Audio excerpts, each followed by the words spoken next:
Good evening, everybody. Chodesh Tov, and Chodesh Tov been great months, and also this is the lecture about the weekly portion, as we do every Monday. And this Monday, we're going to discuss the two portions of Tazria and Metzora in the book of Vayikra. We're going to do a short explanation about the portion, and then we're going to jump into the months of Taurus, what to expect, what to do, what's working, what's not working, and we're going to get going.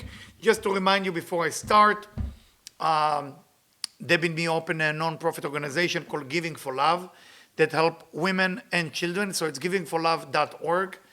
It's helping children who've been victim of sex trafficking and women who've been victim of violence or any things that put women and children into shelter. So anybody want to help, please text Debbie. We'll be more than happy to put you involved in that. And also because this month is the month of the Omer, the month of Rabbi Shimon, we are spreading the Tikkun Zohar and the small pocket Zohar all over. So you're welcome to purchase some of the small Zohar and send it to all your friends, or we can help you to send it for you. But it's very important for mention those two things that we are doing, as we find out that this is important things to start the month with. But we're going to talk first about the Torah, about the Parsha. We know that this week portion is called Tazria. Tazria meaning conceive. And the portion starts by saying, when a woman conceive, and she may give birth to a baby boy. Now, of course, the Torah is so great. There is so many secrets there. And we may only be related to the story, but there is always so much more than just the story itself. Why it say when a woman tazria? Why it doesn't say men and women? What is that a woman? As woman means something else. Well, according to many Kabbalistic terms, when you use the female term in the Torah, you are mentioning your soul. So for that reason, we don't talk just woman who conceive. We talk about when the soul conceive and may give birth to a boy. Why boy? Why a woman giving birth to a boy? Boy, in spiritual, metaphysical term, mean continuation. Something that continued the whole time. So meaning when your soul giving something that will continue. And what do we need to learn about it? A lot of time, when you run into a situation, when you need to receive, when you need to get, when you need to be happy, when you need to receive money, when you need to find your soulmate, at that moment, you become a receiver. When you become a receiver, that energy called female or nukva in the language of metaphysical. It doesn't mean, again, I want to make sure that my word doesn't go out of connotation. And you think now that all women are receiver and all men are giver. It's not what I'm saying. The aspect of the energy before it's coming to expressing itself as a woman or as a male, the female energy has to do with receiving, where the male energy has to do with giving. And that's why it comes to expression in the body of a human being. When the male is basically giving the sperm and the woman receiving the sperm, and that's how you creating a child. So what is it saying to us? When your soul is conceived with a boy, meaning you're capable to maintain yourself to continue and giving birth to more and more and more things with the existence of your life. And that's a very important lesson for us. When you wake up in the morning, what do you want to give birth to today? That's what you should be focusing on. What is it that you want to add to the global community today? There is a place that was built many years ago, that the place called Come Pray and Be Happy. In the beginning, that place was established in 1970 in the Upper West Side. And he grew up, the master who created it, wonderful man. I met him 2 times. And he passed away in old age. And then people start to continue that idea and open other places for the pray and being happy. So I went to visit one of those places and I became pretty depressed. Why? Because it was a group of people who are running into the room to be happy. They came there to receive happiness. They didn't came to the place to give happiness, which was designed for that reason. And I realized something, at least it was for me, self-realization about me, about others. When we go to a place, even a spiritual place, even to a place of prayer, and we're thinking what we can get, at that moment our soul doesn't give birth to something that eventually stay with us, what we call lasting fulfillment, lasting happiness, lasting joy. So I want to start with that. It's a very, very important idea of this week portion. And to go in depth, to understand more the whole concept of women, as they talk about the first portion called Tazria, women.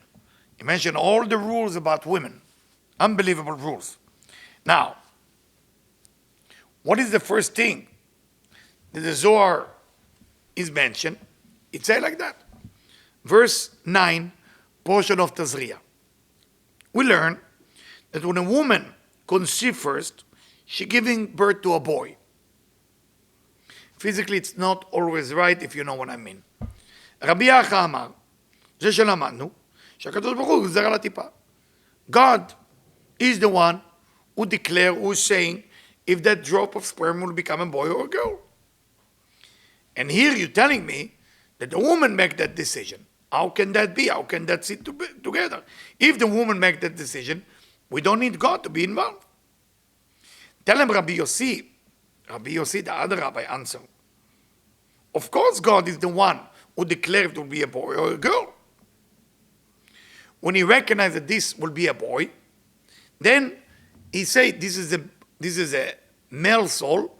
Now he has to go to a male body or a female.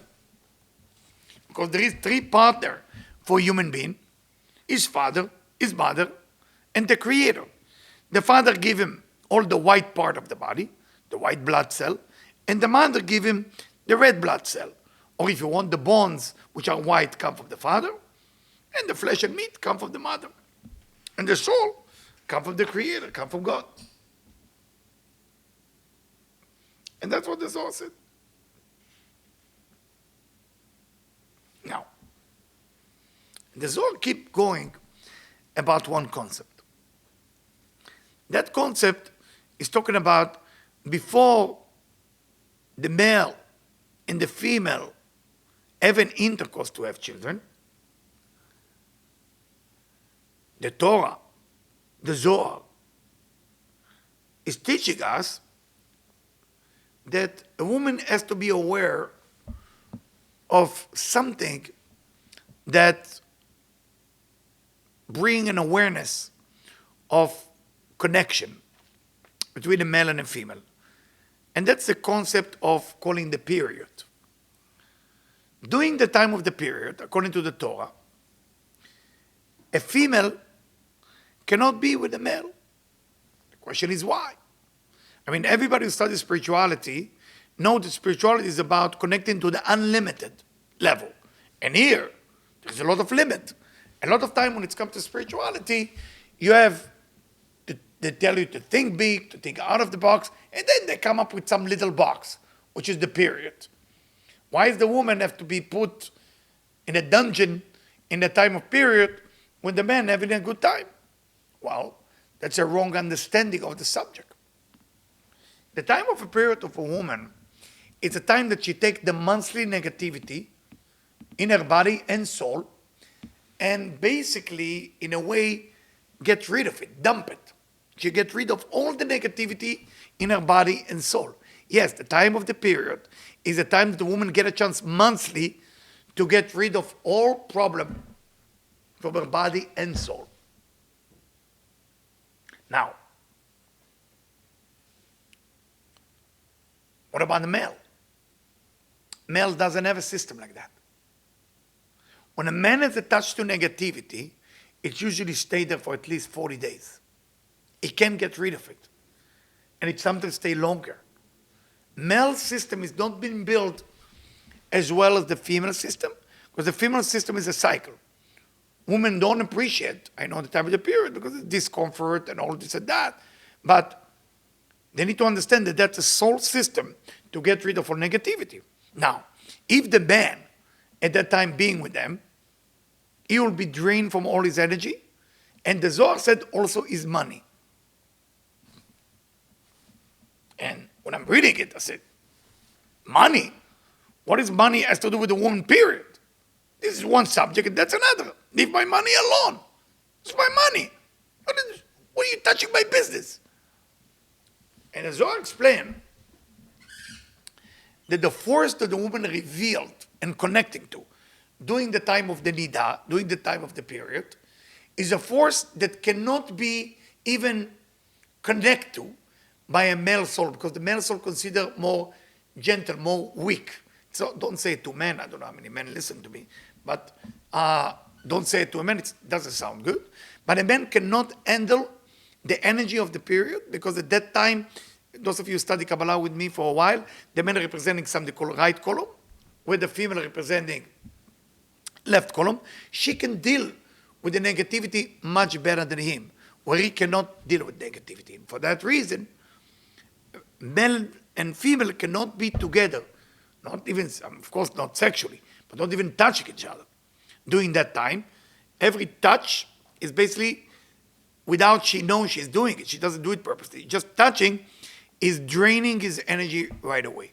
That's how bad it is. But unfortunately, a lot of religious people turn this custom into religiosity without explaining anything. And for that reason, it become a custom of, oh, it's God forbid, you will be punished. It's not about being punished. It's about they drain your physicality out of your body. Part of your physicality is your money. So for that reason, if there is one thing we can get from this week portion, is to understand the value of a woman, how much power you have. Women have a lot of power. The system is built totally different than a male. Totally different. Don't try to make a man understand that whatever happened 30 days ago, gone. For him, it's never gone. A man lives from the moment of his childhood. And that's why men, again, I'm not trying to insult men, I'm a man myself. Oh, I'm a man myself. So, what I'm saying that men stay a kid a little bit. For a woman, it's always rejuvenate. Every month she becomes new. But new in the next stage. It's very, very important to understand. Of course, some of women, if you're older enough, ask, what about menopause? What about after the period? Well, that's a different level. That's a different level. At that time, a woman becomes more like a male. Okay? And that's what, during the menopause, there's a lot of confusion between female and male energy that the woman experience. Because a woman can handle that. And then after that, they become more of a male energy. I know it sounds crazy to you. I'm not going to go into all the details because I have to discuss more Rosh Chodesh tonight. But I just feel like I need to mention it. So that's the first section of this week portion. The second section talking about Metzora, leprosy. And they talk a lot about Lashon Hara, evil tongue. When you speak bad about people. What does that need to speak about other people? Why? We all do that. We all do that. I mean, I never met a human being who doesn't do it. Let me see if I did. Maybe I meet 2 people. But we all do that. We speak bad. Where is this custom came from? And why is it so bad? The custom of speaking bad about one another come from the snake. That's where it come from. The snake was the first one to speak bad about other.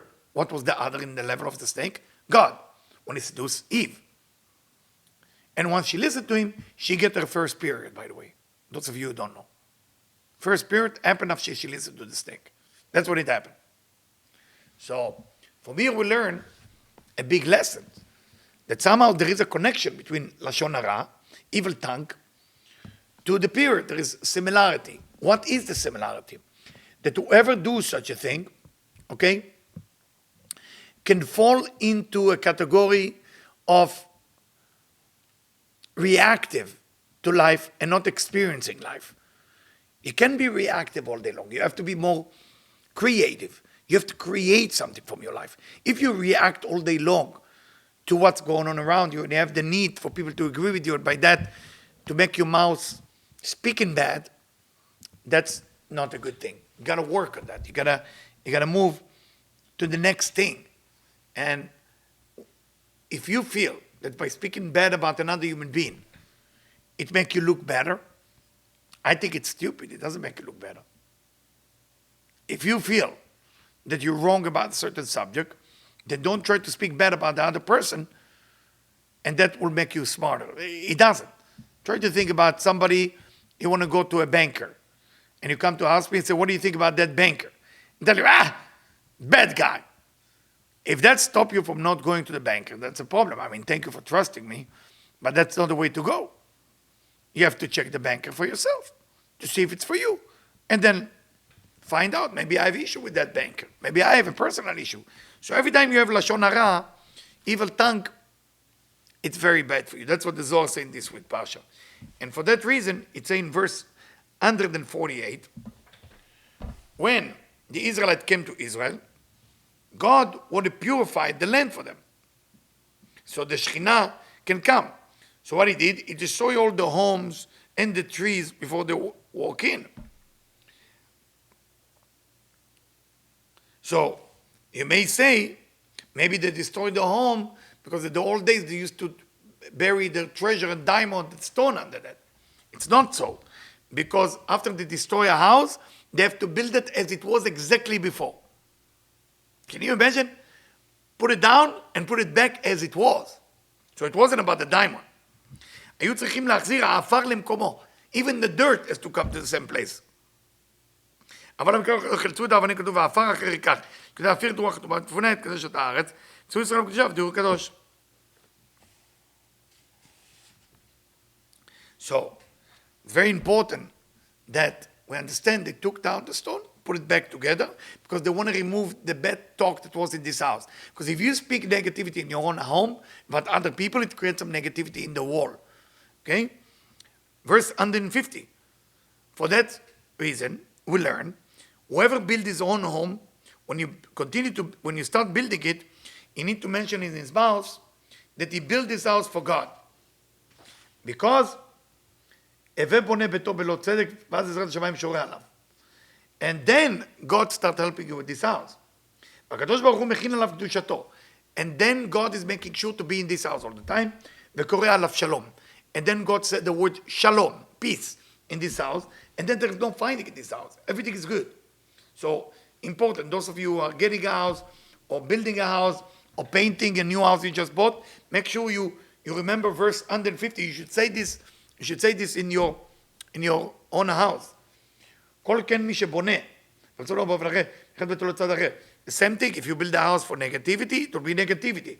I always say to New Yorker, whoever live in New York, to try to buy this house of that negative guy, I forget what his name, Epstein or something like this, I forget his first name, James, I think James Epstein, the one with the sex trafficking and all this and that I think he killed himself in prison. So you have a fancy house in New York. So this house have a lot of pain. How do you remove the pain?